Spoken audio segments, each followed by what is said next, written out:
Hi, I'm Ed Kelley, editor of the Oklahoman. An example of this state's long love affair with the Oklahoma Medical Research Foundation was rekindled the other day with the death of one of the foundation's greatest champions. Lois Thomas is proof of how one person truly makes a difference in countless lives. Mrs. Thomas was a school teacher in the Putnam City School District when 4 of her colleagues were stricken with cancer in the early 1970s. She decided to do something about it by encouraging students to collect cash, then donate it to the Research Foundation. She patterned her plan after that of President Roosevelt's March of Dimes to overcome polio.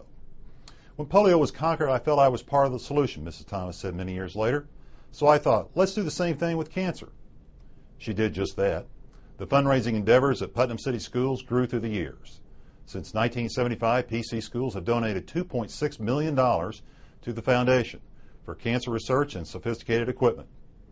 Her level of the Medical Research Foundation isn't unusual. Since OMRF's founding in 1946, thousands of Oklahomans have chipped in to help give it world-class status and researchers. Some examples. In 1947, then Governor Roy Turner led the first fundraising drive with 137 meetings in 42 communities across Oklahoma in a single week to drum up support. In the 1950s, passing the hat for OMRF at OU and OSU football games generated more cash. In the early 1960s, wheat farmers donated a portion of their crops to OMRF. And generous families have remembered the foundation with gifts in the many, many millions of dollars. Not all the donors were famous either.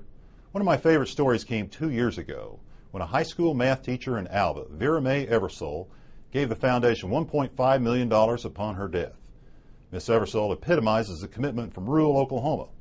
All told, some $70 million has been given to OMRF from outside Oklahoma and Tulsa counties through the years. Hopefully her story, like that of the late Lois Thomas, will inspire future Oklahomans to similar generosity.